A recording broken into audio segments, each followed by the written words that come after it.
Hi everyone, it's Tree, and today I have an update. As you know, I've been trying to collect the mint new inbox Rainbow Brite Mattel collection, focusing on the 9-inch dolls. And today I have my fourth doll. You guys ready? There she is. This is Lala Orange and OJ Sprite new inbox. So let me walk you through what's going on with this box. So I purchased this box 2 weeks ago from a seller in Connecticut, and she just arrived today, and I spent a good portion of my late afternoon after work trying to clean up the box. So I'm going to point out the imperfections with the box. It's not a perfect box, and if I'm being frank, I think I overspent on this one. I paid $200 before tax and shipping, but once you factor in tax and shipping, it came out to be $232 for Lala Orange new inbox. I'd say that Lala Orange is on the harder to get side of collecting new inbox, only because she is a part of the 1985 release, which is still Generation 1, but it's the second wave. So I feel like those dolls are a little bit more challenging to get. Lala Orange is one of them, Shy Violet and Buddy Blue are two others in this wave. And there are some differences that you'll notice in this box. So let me grab my indigo. What are the key differences do you see right away? Do you see this Rainbow Brite right here? The second wave, the 1985 releases, do not feature Rainbow Brite in this corner.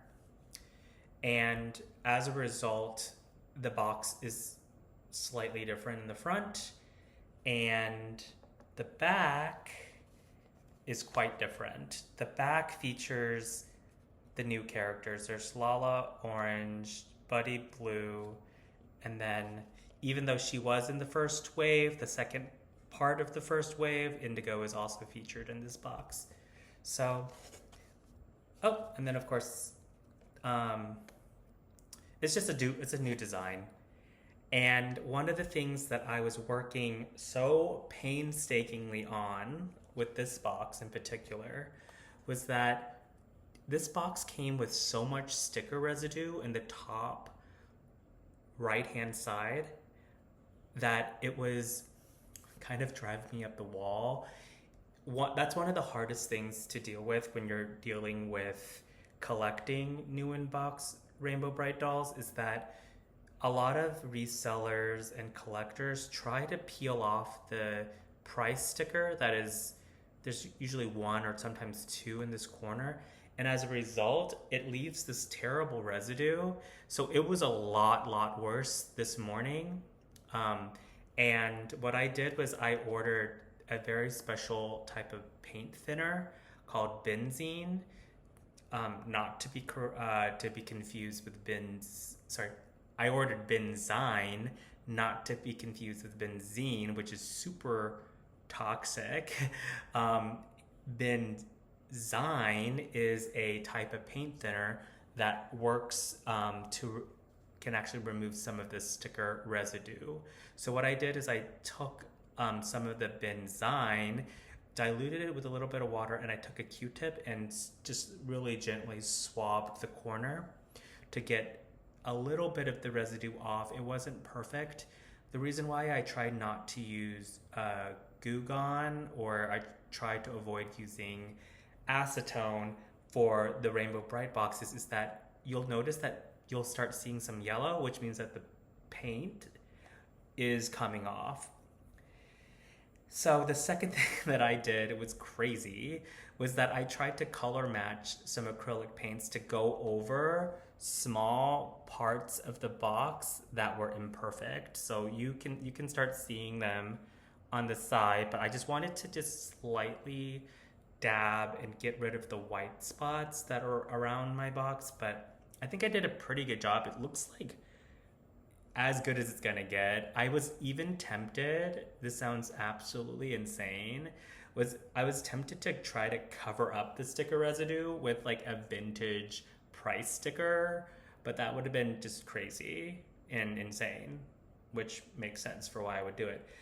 So overall, let me show you the box. So the sticker, the tape came off naturally. This was not opened when it came to me, and I feel like naturally the tape turns brown due to oxidation, and then it'll start to peel off on its own or just completely become brittle and just fall off. So I don't think this was a deliberate act or a malicious act, but it does come off and it takes off some of the yellow ink along with it.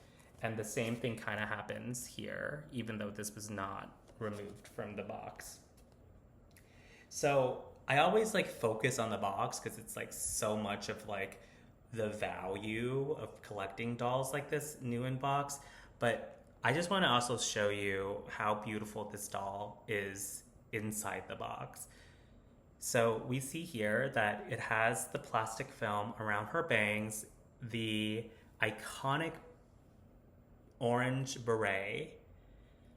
The elastic is loose as a goose already. So that's just the way it was made. And then of course OJ looking cute and pristine on the side here. So this is a beautiful addition to my collection, and I'm so happy. It took 2 weeks to get here, which it was a very long time, but so this is 4 down out of 11.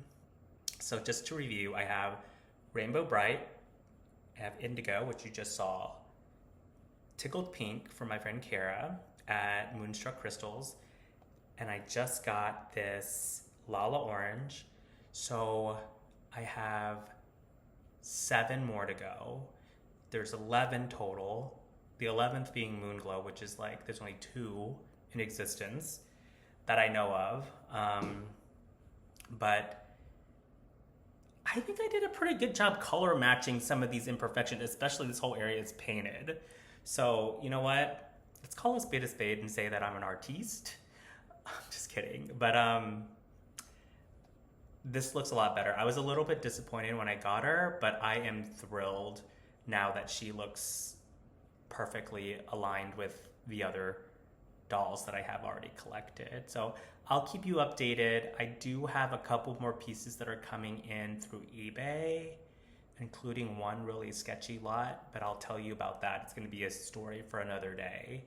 But I hope this is interesting to you. This challenge is keeping me motivated to really value my collection and value looking for the best deal. So this wasn't the best deal, I'll admit it, but the other dolls that I've gotten have been under $200 after tax and shipping, and that's my goal. My goal is to spend around $150 for all of my dolls. I know that's harder for the harder to get ones, so that's okay for this.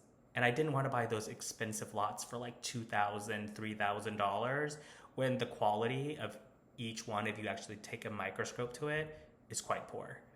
But what do you guys think of Lala Orange? I love her. She's a fashionista, this hip Parisian, and I hope you enjoyed her.